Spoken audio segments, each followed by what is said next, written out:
Police ભરતીને લઈને, એના cut ઓફને લઈને, અન્ય ભરતીને લઈને સાથે ફેક્ટ બેઝ વિડીયો આવવાના છે. તો ચેનલને સબસ્ક્રાઈબ કરી નોટિફિકેશન ઓન રાખજો.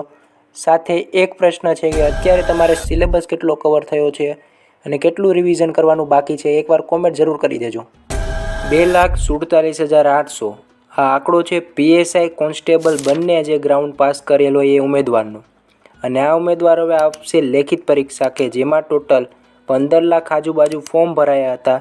10 લાખ ઉમેદવારોએ કોલ લેટર લઈને પરીક્ષા આપી હતી કે જેમાં 2,47,800 જેટલા ઉમેદવાર પાસ થયા છે. 75% ઉમેદવાર ફેલ થયા છે.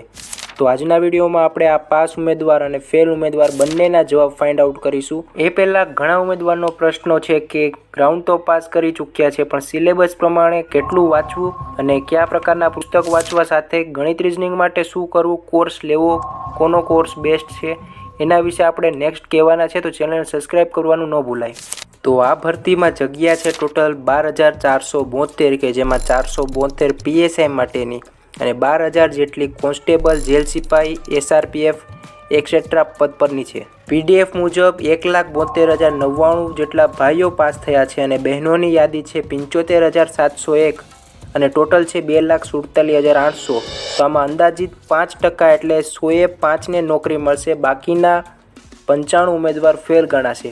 તો સિલેબસ મુજબ જોઈએ તૈયારી કરવાની, સાથે તમારે કેટલી કલાક વાંચવું જોઈએ તો મેક્સિમમ 10થી 12 કલાક ખેંચવાની રહેશે. અને તારીખ વિશે આપણે વાત કરીએ, પીએસઆઈ પરીક્ષા માટે લેખિત અને જે એમસીક્યુ બેઝ પરીક્ષા છે એ 13 એપ્રિલ છે. બંને પેપર એક સાથે લેવાશે એ બધાને ખબર જ હશે. અને કોન્સ્ટેબલની લેટેસ્ટ અપડેટ મળી ગયો છે કે તારીખ હમણાં જ ટ્વીટ આવ્યું છે. આપણે ભરતી બોર્ડની સાઇટ પર તમે ચેકઆઉટ કરો તો લોકરક્ષક કેડર સર્વરમાં શારીરિક કસોટીમાં ઉન્નીત થયેલ ઉમેદવારોની લેખિત પરીક્ષા 15/6/2025ના રોજ યોજવામાં આવનાર છે, જેની નોંધ લેવી. તો સંભવિત તારીખ છે, હજી તારીખ આગળ પાછળ થઈ શકે છે, પણ વિદ્યાર્થીઓને તૈયારી માટે 3 મહિના જેટલો સમય મળ્યો છે કોન્સ્ટેબલ માટે. પીએસઆઈ નજદીક છે એટલે પીએસઆઈ વાળા ઉમેદવારને વધારે વાંચવાની જરૂર છે, સાથે મોક ટેસ્ટ આપવાની પણ જરૂર છે. તો આ પ્રકારથી કંઈક અપડેટ હતા. તો જેવી રીતે ભરતી દૂર જવાની છે, લેટ એક્ઝામ લેવાની છે, એવી રીતે નવી ભરતી પણ એવી રીતે લેટ જશે, કારણ કે એક્ઝામના ડોક્યુમેન્ટ વેરિફિકેશન, મેરિટ લિસ્ટ, પછી ત્યારબાદ સિલેક્શન પ્રોસેસ એવી રીતે તમામ કમ્પ્લીટ કરશે ભરતી બોર્ડ.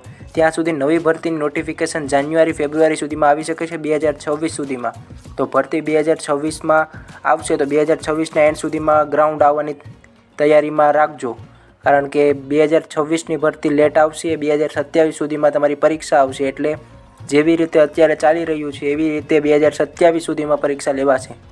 તો એનું ખાસ કરીને ધ્યાન રાખવું. અને વધારે પડતું કોમ્પિટિશન હોવાથી મેરિટ લિસ્ટ પણ ઊંચું જવાની શક્યતા છે, કારણ કે 3 મહિના જેટલો સમય મળ્યો છે. એટલે જેમને તૈયારી ફૂલ છે એ માત્ર રિવિઝન ઉપર ધ્યાન દેતા હશે અને બાકી તૈયારી કરતા હશે. એટલે 3 મહિનામાં જે રિઝલ્ટ આવશે એ મેરિટ લિસ્ટનું કટ ઓફ ઊંચું આવશે અને એના કારણે 80 માર્ક તમારે જે પાસિંગ માર્ક છે એટલા તમે લાવશો એ પણ ઇનફ નહીં થશે.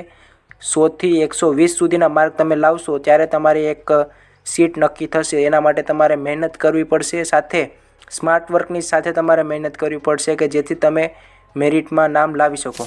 તો એકવાર તમે સિલેબસ જોઈ લેજો, જેમાં પાર્ટ એ અને પાર્ટ બી છે. બંનેમાં તમારે 40% લાવવા ફરજિયાત છે. એટલે પાર્ટ એમાં 32 અને પાર્ટ બીમાં 48 એટલે 48 માર્ક લાવવા ફરજિયાત છે.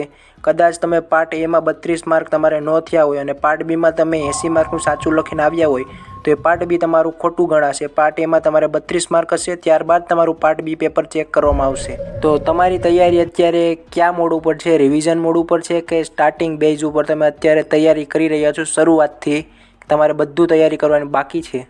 તો એ કોમેન્ટમાં એકવાર જરૂર કોમેન્ટ કરજો. મળીએ નવા વિડીયોમાં, ત્યાં સુધી જય હિન્દ, જય ભારત.